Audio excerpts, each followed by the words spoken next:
My name is Jay Sugarman, and I want to welcome you to Innovation Showcase. The main purpose of this ongoing series is to inform viewers about exciting innovations and creative individuals across the fields of business, science, technology, education, and the arts. Today, via Zoom, we're fortunate to have as our guest Dr. Rhoda Bernard. Rhoda is an educator, researcher, and a passionate advocate for inclusion in the arts. She serves as the managing director of the Berklee Institute for Accessible Arts Education, where she has dedicated her career to making music and the arts accessible to people of all abilities.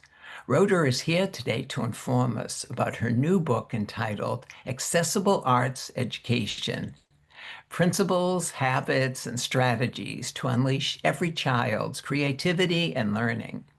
This groundbreaking book looks at how schools, teachers, and arts organizations can remove barriers and create learning environments where every student could participate, express themselves, and succeed.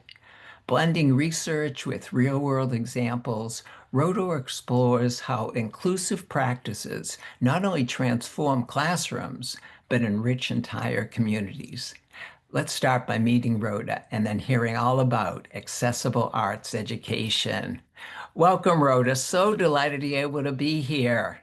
Thank you so much for having me. It is such a pleasure to meet you and to have this conversation. And first of all, just congratulations on this much anticipated book and the incredible contribution it's going to make and starting to make to the field of education. I've learned so much from my first reading, eager to hear more and have you inform viewers. But before we jump right to that, I think it would be of interest if you'd briefly share a little bit more about your background, professional interests, perhaps current position. Sure, my pleasure.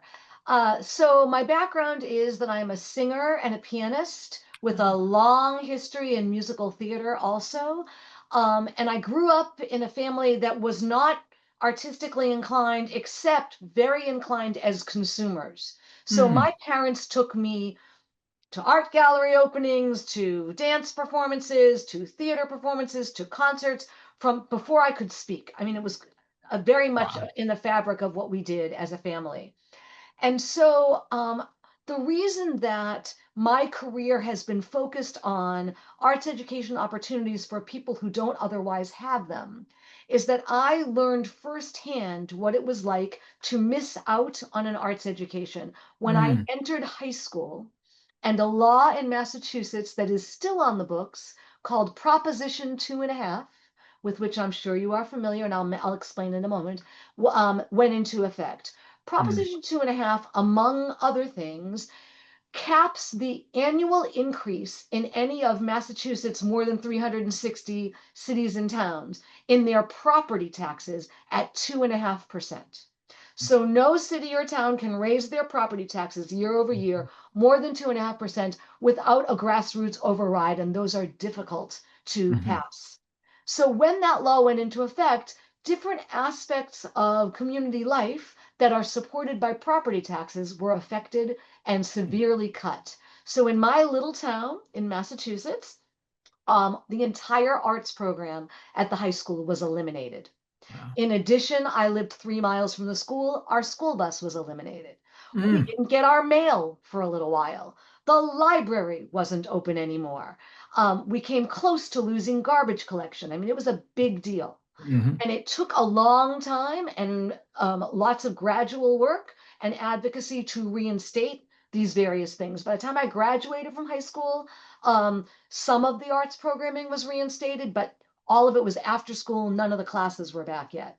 So I learned firsthand about losing arts education opportunities and vowed that I was going to devote my life to advocating for and ensuring that arts education and the arts and opportunities to experience the arts are for everyone. So that's a piece of my background that I think is Mhm. important to know. Mhm. So I trained as an educator and a musician. Um, and my current role, I have two roles at Berklee College of Music. I'm the founding managing director of the Institute for Accessible Arts Education, which is like its own nonprofit under the big Berklee umbrella. Mm, We are entirely externally funded on our own, to provide arts education for people with disabilities through direct service programs. We actually have programs that serve about 300 or so people every week, ages 3 to 103, 19 music programs, two adaptive dance programs, an adaptive theater program, in person and online, and then graduate programs in accessible music education. So working teachers primarily can get their master's degree in this work. And then lots and lots of professional development, convenings and resources for the field. And our website, college.berklee, that's ee.edu/BIAAE, Berklee Institute Accessible Arts mm, Education, will give you all of that information. So that's one area of what I mhm. do. The other is that I'm the assistant chair of the music education department. So I, with my dear colleague, collaborate on running the academic department that is responsible for, at the undergraduate level, training licensed music educators. And at the graduate level, the programs I mentioned, a master's degree and graduate certificate in accessible music education, but also a contemporary music education master's degree. So I do that work as well. Very busy. Hard to believe you had time to put the book together. Well, you mentioned that it was a long time coming, and the reason it was a long time coming is that I have a year-round job and was never working at a place where I was eligible for a sabbatical until Mm, Berklee College of Music and Boston Conservatory merged in 2016. And so 7 years later, when I yeah. became eligible, I applied for a sabbatical so I could write the book. Terrific, So terrific. that's What it was all that build up to finally make that happen. wonderful. I'm definitely glad it came together. For those who haven't had the chance to read the book yet, would you provide a brief overview as to what's covered and how you laid it out, please? Sure. So the book has, I would say, two main purposes, lots of sub purposes, but two main aims.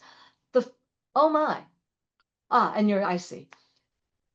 The first is that it articulates the field of accessible arts education, which is work that I and colleagues around the world have been doing in different ways since the early 2000s, but it Mm, has not been articulated in terms of a framework with principles and habits of mind that it promotes. So I wanted to articulate the field in a meaningful way and in a generative way that would help people see how they could create their own strategies within that. And then there's a whole lot of strategies for teachers. So the articulation of the field happens in chapter one, and the remaining chapters are organized thematically in terms of specific areas of strategies, having to do with control and agency in the classroom, alleviating anxiety for students, using multiple modalities and pedagogical approaches, supporting learning with visual tools, alleviating sensory issues, and then a chapter that brings it all together and encourages the generation of new strategies and approaches. The other piece I want to say about the book that was very important to me coming into doing the work was a lot of the work in this field that has been published, and I've been fortunate to publish a lot of articles and book chapters, um, is talking about people with disabilities, and we don't get to hear their voices and their experience. I interviewed 20 disabled mm. artists in all different disciplines about their work and about their disability and their education. And there are excerpts from all of those throughout the book. And all of those artists have their bios that they wrote presented in the front of the book. The other piece is that one of those artists is a visual artist. Her name is Megan Bent, who I commissioned to create 8 pieces of art, one for Mm, each chapter. I mm. sent her the drafts of the chapters and she created artwork for them. And one of her pieces, which appears in the book, is also on the cover. So that was really important to me that the first person perspectives and actual artwork were included. No, it's a fabulous feature of the book and really enhances all that you add to it and cover. What are some of the biggest misconceptions about teaching the arts with people who have various disabilities? And there are so many, but I'll take a few.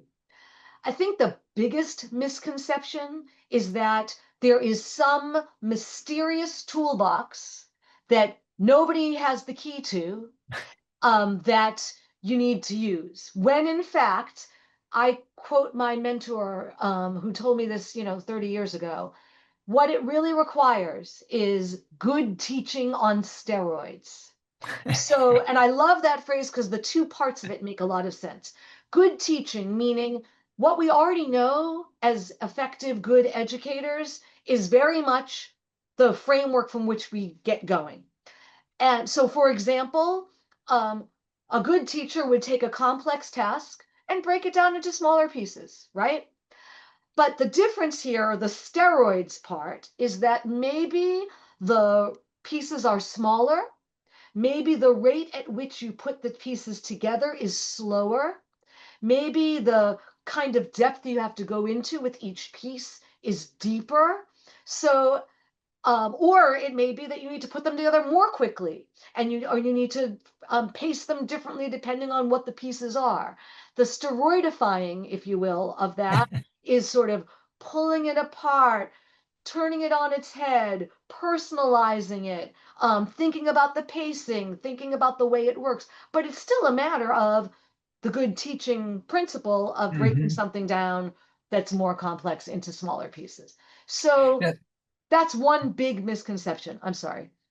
Not at all. No, I think was just going to add that that's one of the things I came away from the book is the advice and strategies and techniques that you provide for quote unquote arts education can be transferred, I know from my background as an educator, to all disciplines and all types of students as well. So it really serves, speaking of on steroids, that purpose to the book, going beyond just arts education, even though its major contribution is in that field for sure.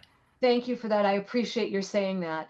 And you also you gave me the little segue into one other misconception that's related to this, which is that if you teach with accessibility in mind, then the students who don't need these strategies miss out. And in fact, and this is one of the principles that I articulate in the book, and I credit my wonderful colleagues in Universal Design for Learning for this phrase. This work is necessary for some and helpful for all. So when you Mm. center accessibility, everyone benefits. Your teaching is better with every student, no matter who they are, whether they need it or not. Accessibility helps everyone. And I think in the arts in particular, where there are often situations where the educator doesn't have information about the students because they're a visiting artist coming in to do a residency, or they're in a community-based program where that documentation doesn't follow the student, or they're working, with students who may not be diagnosed for whatever reason, right? To know that this is going to help every single student access the curriculum and engage and participate and learn better. Speaking of all students, you write about habits of accessible educators. Would you share what this encompasses? This encompasses a few really key important elements. We need to think differently and really more broadly about so many different aspects of education in order to make it accessible. So, for example, student engagement. We have this idea in Western cultures that someone is engaged if they are sitting with their body quiet, looking at you and making eye contact with you. And there are many reasons why that is too narrow a perception.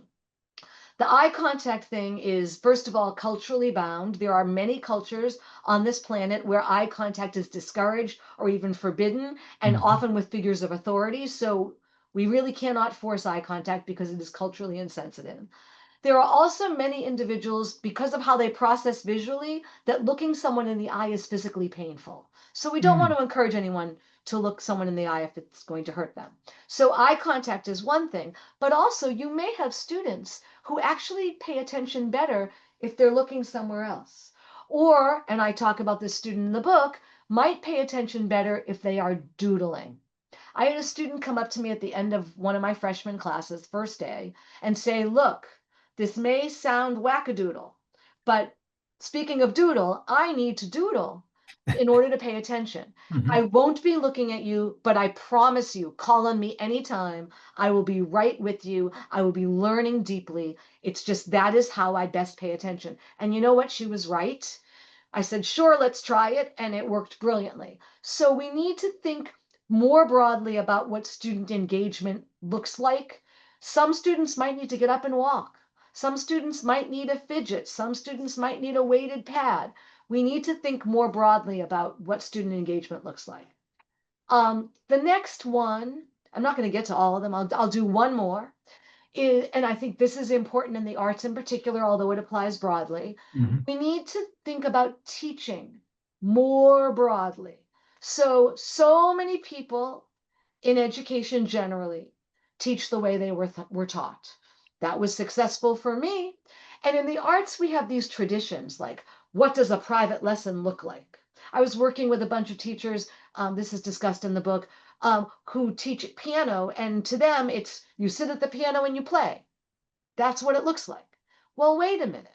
What if a student's going to learn better if we get up and walk around the room to the beat of the music, or if we sing it, or if we Mhm. clap it, right? So we need to step away from a narrow definition of what teaching looks like in order to make what we do accessible for a wide range of learning schemes. So I'll stop there. We could talk for hours on this. That's for sure. That's for sure. What are some strategies that teachers listening or who read the book are maybe the easiest to implement sort of from the outset? So when people ask me, like, what's the quick and dirty? What's the thing I could do right away? And this will not surprise you having read the book, increase the visual supports that you use. So I go into this in some depth in a whole chapter in the Yeah. book. And this is coming from an auditory person. Visuals are not my natural thing. But we all know we have the visual modality, the auditory modality, and the kinesthetic modality. We all know that teaching is more effective and sticks more when we activate more than one of those. If we Mhm. see it and we move it, it's going to mean more to us than if we only did one of those things, for example. But there's one thing that I think needs to be underscored. Auditory experiences and kinesthetic experiences, the actual experience is a moment in time with a beginning and an end. Visuals stick around. So Mhm. if I had something on the board here and I was talking through what the instructions are, but they were listed on the board, that piece of information on the board sticks around long after I've finished speaking. So you have a student, for example, who needs additional processing time. That visual is there to support them. You have a student for whom English is not their first language. That visual is there to support them. You have a student who is feeling anxious and distracted. That visual is there to support them. So visuals do double duty. They are both a modality of teaching and learning and a support, and they benefit everyone. So, Mhm. and they don't have to be fancy clip art that you spend hours.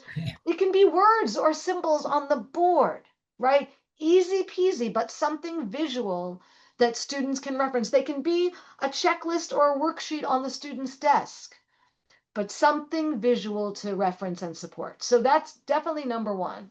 The second one, also discussed in its own chapter in the book, um, so one of the big issues in our world at large that plays out in education is anxiety. With a lot of student anxiety, it's on the rise. It's been on the rise for years. The Mhm. pandemic Mhm. only made it worse. Yeah. People are anxious. And learning is a vulnerable enterprise.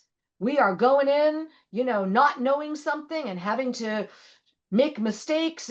You need a safe space to do that. And I talk a lot about a wide range of strategies to make the classroom feel safe. I will give you one here, which is communicate clearly what's going to happen, what I call the Mm. microstructure in a particular class setting, with a posted agenda that you are clear about and that you follow. When students see this is going to happen, then this is going to happen, and they watch it be followed on a consistent basis, they feel let in behind the curtain. Okay, this is not just happening to me. I'm a partner in this experience. And they feel a sense of security and safety in the space, that they see those things, they can prepare mentally and emotionally for them, and they're not coming, being caught unawares. So those are the two big strategies that I would give people right away. Earlier you mentioned Proposition 2.5. Yes. With schools with limited budgets, what are some low-cost ways to make the arts more accessible? I love that question, because you don't need a lot of money to make the arts more accessible. A visual, you need chalk and a blackboard, or, a marker and a whiteboard. You don't need to spend a lot of money. Same with, the agenda that I spoke about. But there are other things too. So let's say I'll use a music classroom for an example. It's my home base. Let's say that a student is having trouble holding something. It could be in any class, any setting. They have trouble holding the pencil. They have trouble holding a mallet, right?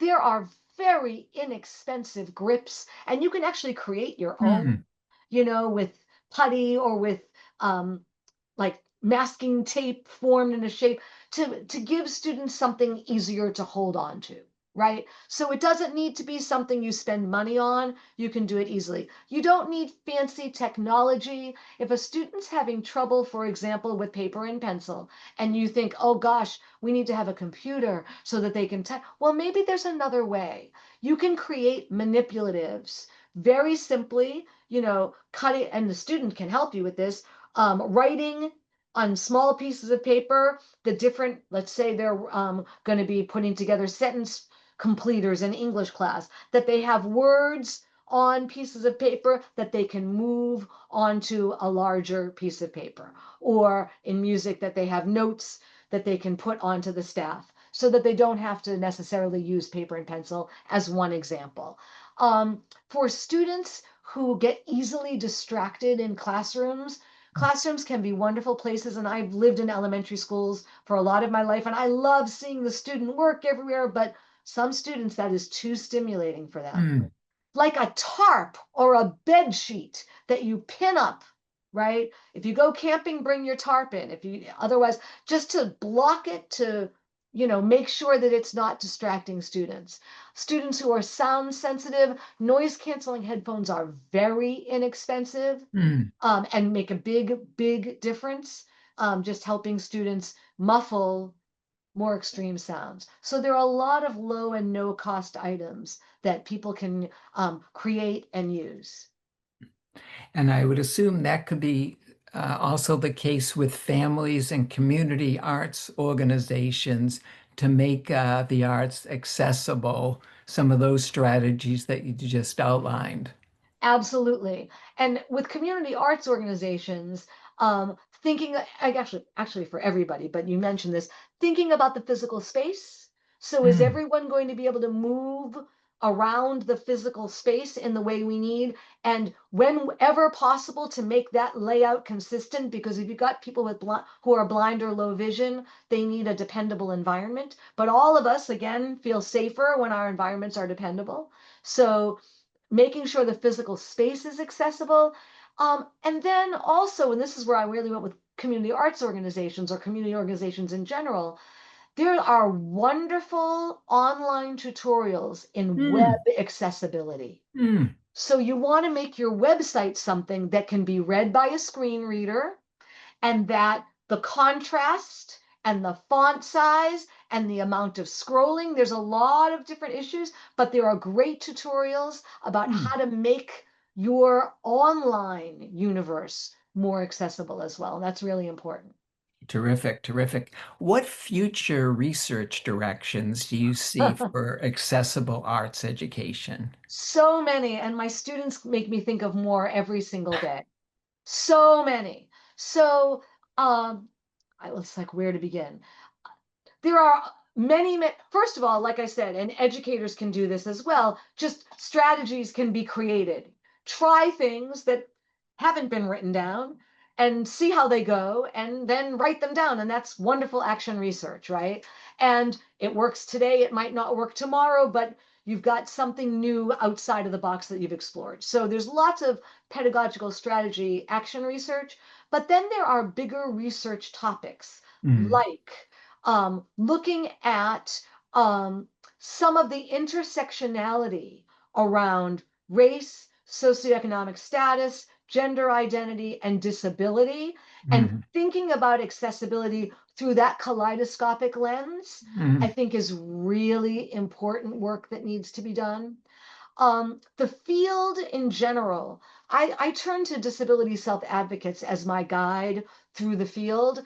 And um, the language about disability is a constantly changing landscape. And there's lots of good research to be done around that, as well as around different ways to approach the arts and arts education through an anti-ableist lens. mm. So we live in a society with a whole lot of ableism. Um, Educational institutions have their own brands of ableism. Yeah, Individual humans, right? It's on a lot of levels, and there's a lot of really good research, I think, in what anti-ableism can look like expressed in an arts education context. And I have some colleagues who are doing really good work. I just read not too long ago as a peer reviewer a proposal for a book that I really hope gets published on this topic by colleagues of mine because I think this, and it's not only academic research, it's examples from real life classrooms with real life educators. And I think there's some really good, very fruitful ground there for all of us.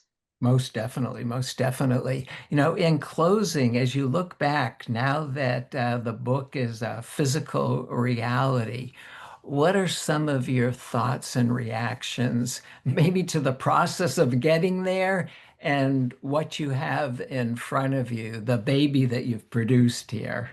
I appreciate your asking the question. Well, the first thing that happened is I took the sabbatical, I wrote the book, and then I finished the book and I said, oh, I can do this without a sabbatical. So I've already got a proposal that is going through the process now for the next book, which Oh, is fat.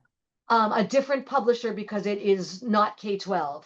Uh-huh. Solution Tree focuses on K-12. I would love to work with Solution Tree again, and I want to give them a shout out. They were a phenomenal publisher and partner throughout the entire process. This book is working through the process with a different publisher because it has a little bit of a different focus. So number one is I can do this. So there was that.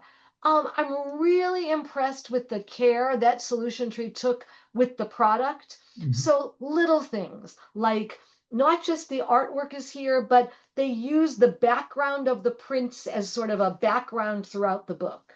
Mhm. I insisted on accessible font, and they did a great job with that. And then they took one of the pieces of artwork has this little flower in it, Mhm. and then the little flower appears by itself on some of the pages. Can we see that right there? So Okay, yeah. and I love that I didn't ask them to do that. They Yeah. sent me the proof and that was there. And I thought, what a cool idea. So I love the sense of coherence that they created to make it feel like an artful piece. So I think that's great. And I also am very pleased so far that people who have, and maybe there are people who hate the book, but they're not talking to me. The people who are I see. talking to me are telling me how approachable and accessible the book itself is and that they feel it's practical and useful. There have Most been definitely. Thank you. There have been several school districts who have bought the book for all of their teachers, and they're doing study groups over the year, and they've called me in Oh, to talk fabulous. about it, which is Oh, just, I mean, that's that's what I wish for. I want people to there's no use it. better testimony than that. Exactly. And unfortunately, Rhoda, we've come to the end of the program. I want to Oh my thank you goodness. so much for being here. Thank you so much for writing the book, and just want to wish you continued success with future endeavors. Jay, this was such a pleasure. We could have talked all day. Thank you Most so very much for this opportunity. look forward to the upcoming publication. Fingers crossed. Also want to thank those of you watching for joining us and hope you'll be able to tune in next time.